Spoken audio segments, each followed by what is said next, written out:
Bem-vindos a mais um vídeo do canal MLPC Linguística. Antes de começar o vídeo, não se esqueça de se inscrever aqui no canal, dar uma olhada no nosso inventário de vídeos. A gente já tem mais de uma centena de vídeos sobre línguas específicas, famílias de línguas e sobre tópicos de ciência linguística. Se inscreva, ative as notificações e deixe também seus comentários e sugestões para novos vídeos aí embaixo. Também não esqueça de considerar uma doação para o canal através do Apoia-se. Você pode doar uma quantia única ou uma quantia mensal, de acordo com a sua preferência. O link para as doações do Apoia-se está aí abaixo na descrição do vídeo. O vídeo de hoje vai tratar da evolução da linguagem humana, as principais teorias atuais da ciência linguística, na antropologia, que abordam a questão bem complexa de como essa característica tão humana, tão sofisticada do ser humano, a capacidade da linguagem humana específica, a nossa linguagem gramaticalmente complexa, como essa linguagem evoluiu. E quando ela evoluiu, e por que ela evoluiu. A única certeza que a gente tem quanto à linguagem humana é que cerca de 80, 100 mil anos atrás ela já existia, porque os registros arqueológicos, apesar de não haver escrita ainda nessa época, a escrita foi inventada só há menos de 6 mil anos, a escrita não era inventada, mas a gente já tem os registros arqueológicos indicando a existência de uma cultura materialmente, intelectualmente, simbolicamente complexa. Ou seja, são coisas que não poderiam ser transmitidas de geração em geração, mesmo dentro de uma cultura. Não se forma uma cultura sem uma linguagem. Você não tem como transmitir informação sem uma linguagem relativamente complexa. E também a gente sabe que 100 mil anos, 80 mil anos é um espaço de tempo muito pequeno para qualquer coisa evoluir numa espécie de mamíferos grandes como o ser humano, onde a evolução se dá em ritmo muito mais lento do que isso. Então, agora o resto é tudo uma questão. A gente sabe que, 80 mil anos já tinha língua, mas exatamente quando ela surgiu antes desse ponto? Ela surgiu antes desse ponto, mas quando? Será que ela surgiu nessa época mesmo?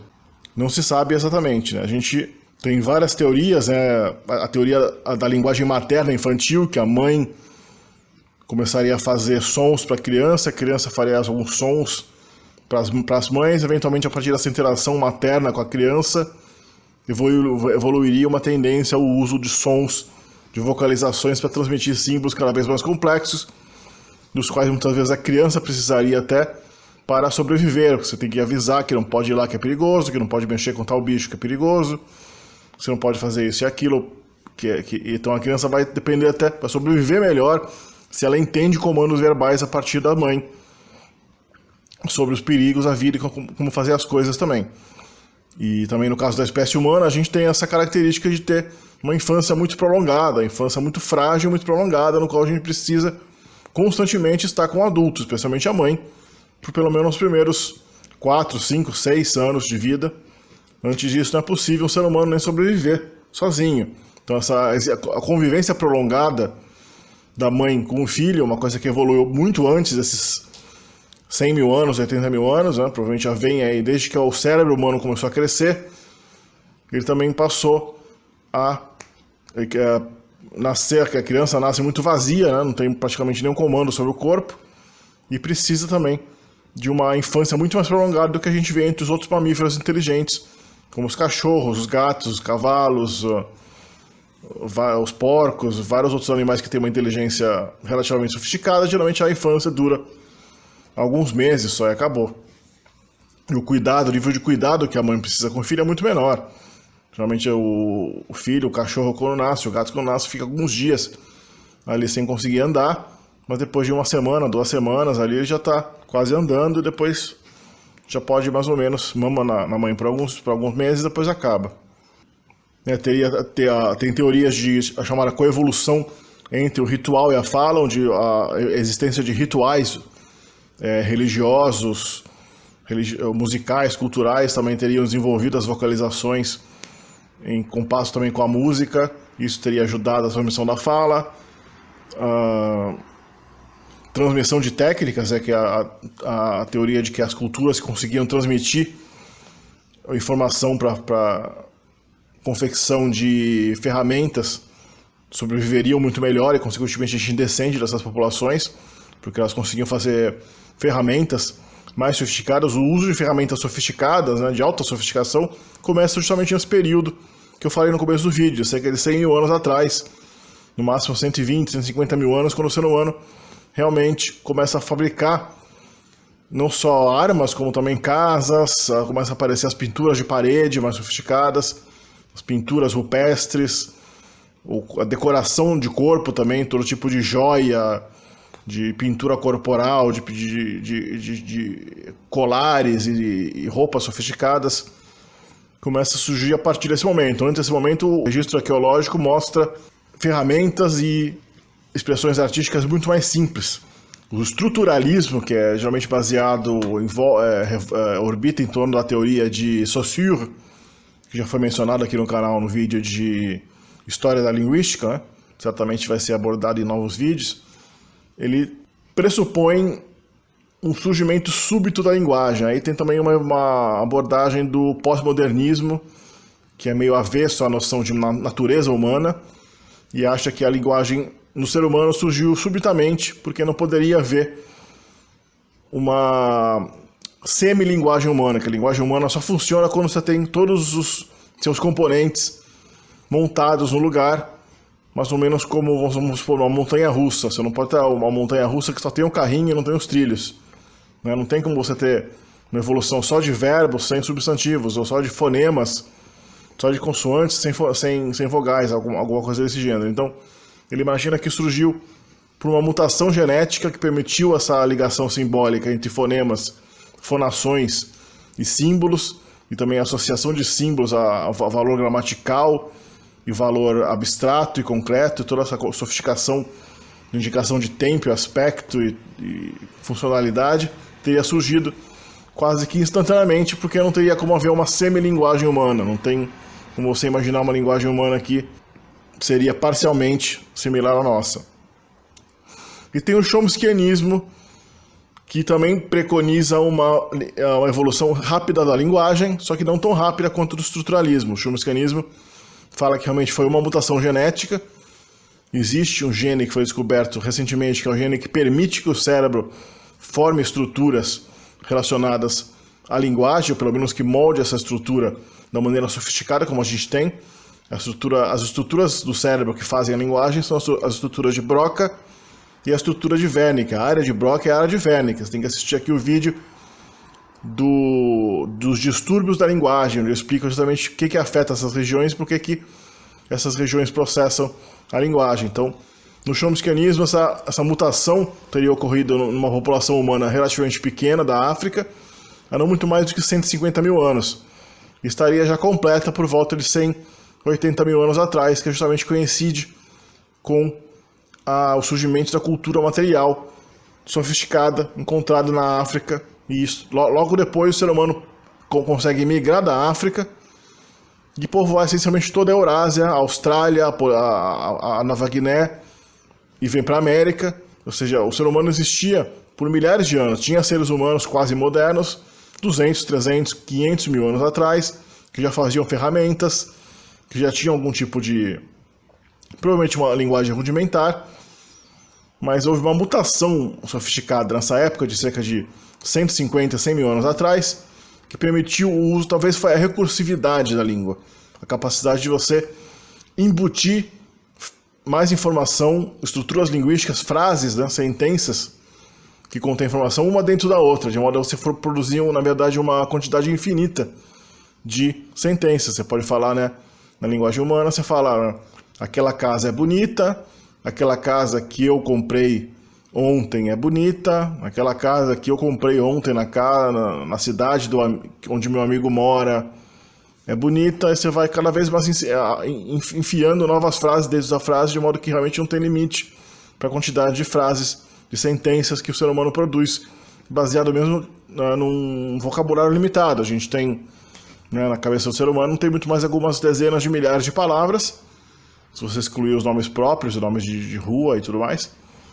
O vocabulário da língua são algumas dezenas de milhares de palavras, mas tecnicamente é matematicamente provado que a linguagem humana, todas as linguagens humanas modernas, inclusive as linguagens indígenas e tudo mais, Yanomami, Zulu, linguagem de esquimó, de aborígenes australianos, são linguagens que permitem uma recursividade que dá ao falante a capacidade de produzir frases, sentenças em número infinito. A combinação é infinita, não há um número máximo matematicamente estabelecido que pode ser determinado. Tecnicamente não acaba nunca. Então essa capacidade é que realmente talvez tenha surgido justamente nessa época de 100 mil anos atrás, logo quando começou a Era do Gelo, né? Estava no começo da Era do Gelo, da glaciação, e foi esse ser humano glacial que conseguiu emigrar da África e povoar o mundo inteiro, superando as outras populações humanas. Os Neandertais não eram parte dessa população. Os Neandertais já estavam na Europa, eles tinham evoluído na região da Europa e do norte da Ásia, junto com os denisovanos, que foram descobertos mais recentemente. Não se sabe, mas pela cultura material dos Neandertais, eles provavelmente tinham uma linguagem não recursiva, ainda similar àquele tipo de linguagem do animal. Quando você tem nome para as coisas, você pode dar nome para coisa como casa, pedra, pássaro, cachorro, urso, mas não existe uma língua, provavelmente não, é o que a gente especula, que não havia ainda uma capacidade de montar frases sofisticadas dotadas de deslocamento no tempo, né? Você pode falar, né, para o seu cachorro, vamos passear, o cachorro entende o que você está falando, mas você não pode falar, né, vamos passear amanhã. Ele não entende amanhã, você não tem como. Também não tem capacidade de fazer pergunta. Toda língua tem uma estrutura muito específica para você fazer um questionamento, especialmente um questionamento aberto, tipo, o que você fez ontem? Né, o pessoal que tentou ensinar a linguagem de sinais para os macacos, para os gorilas, chimpanzés, como você pode ver aqui no vídeo do canal, que é o vídeo sobre a linguagem, o ensino de linguagem de sinais para macacos, que foi postado algumas semanas atrás. Uma das coisas que os macacos nunca fizeram nem espontaneamente, nem tinha como forçar eles a fazer, era fazer perguntas. Eles não fazem pergunta nenhuma. Eles só, quando eles querem alguma coisa, eles fazem o sinal, quero banana, olha, quero maçã, olha, quero fazer o sinal de que aquilo é uma coisa que eles gostam, alguma coisa, alguns conceitos assim abstratos de gostar e não gostar. Eles até talvez entendessem, a gente não sabe exatamente se o uso era arbitrário dos sinais, então é muito difícil determinar, mas uma coisa que eles não faziam era pergunta. Eles não perguntavam nada para ninguém. Eles não queriam nem saber se o cuidador deles, o treinador deles, queria alguma coisa. Eles perguntavam no sentido de pedir alguma coisa, olha, maçã, banana, mas... E não tinha também como perguntar para eles o que eles fizeram ontem. Não tem como fazer isso, eles não entendem o conceito de ontem, de amanhã, de tempo, de horas, de minutos, de ano, de dia. Eles não têm essa conceitualização do tempo. E essa evolução precisa de uma inteligência muito maior. Você pode conceber mundos alternativos, com tempos alternativos, até coisas que não existem, né? Olha, se tivesse chovido ontem, o solo estaria molhado hoje. Então eu sei que não choveu ontem porque o solo não está molhado hoje. Você pode conceber esse tipo de coisa, os animais não têm esse pensamento. Não tem como conceber isso, porque eles têm realmente um modelo de mundo que é unidimensional. Eles só estão vendo o mundo atual e tem aquele modelo de mundo na cabeça deles. Então essa capacidade humana de pensar em tempo, em hipóteses, né, surgiu provavelmente nessa época. E uma outra coisa que também surgiu no ser humano muito antes da linguagem, que surgiu no decorrer lentamente a partir da evolução humana, já talvez começou há mais de 1 milhão de anos, foi o abaixamento da laringe. Essa é uma mudança anatômica do ser humano que é diferente de todos os outros grandes mamíferos. Nossa laringe é muito baixa em relação à faringe. E é por isso que a gente pode engasgar quando a gente come. O cachorro não engasga. Não tem como a comida, a bebida, a água que ele está tomando, não tem como descer pelo cano errado, né? Quando a gente toma a água, às vezes desce e vai para o pulmão, e a gente tem aquela sensação horrível, né? De estar engasgando com a comida ou com a bebida, né? Tá se afogando na bebida ali. Então, né, nos animais isso não existe, né? Os canos são separados. O cano da respiração é atrás, o cano da deglutição é na frente, e as duas coisas são separadas. O ser humano não, a laringe desceu e tem um espaço comum entre ambos. Então, se você às vezes tem como você confundir um cano com o outro e a coisa vai pro lado errado. Mas essa laringe, quando ela desceu, ela permitiu também vocalizações muito mais sofisticadas. É por isso que os macacos não conseguem falar nossas vogais, porque a laringe deles é muito pequena, é muito próxima da faringe, da boca, e não tem como articular tantos sons diferentes, embora como Steven Pinker já falou no livro O Instinto da Linguagem, que é um livro que eu recomendo para todos que querem aprender linguística, né? O Instinto da Linguagem é uma leitura básica, né? Uma introdução excelente à linguística. E gente pede feler e milingue sem mende metas vagais. A gente pode falar uma língua só com a vogal E, só com a vogal A. Se a gente tivesse uma vogal só, a gente ainda conseguiria falar uma língua. Então, eu não sou muito fã dessa teoria de que a riqueza vocálica, né, o A, E, I, O, U, O, A, O, ON, IN, todas essas vogais que a gente pode falar são necessárias porque elengue, emene, pede, ser, entendede, epenes, quem, eme, vegue. Você pode falar e transmitir ideias com uma vogal só. Fica um pouco complicado, né? No caso do português a gente depende de pelo menos umas 5 vogais, mas é possível você, só com as consoantes, modular uma vogal só e dá para fazer uma linguagem humana bem sofisticada também. Eu espero que vocês tenham gostado desse vídeo, né? Vou fazer mais vídeos sobre a evolução da linguagem, sobre a linguística aqui no canal. Fiquem ligados que vai ter muito mais em breve. E deixem seus comentários e sugestões também de temas futuros a serem abordados aqui no canal. A gente se vê no próximo vídeo.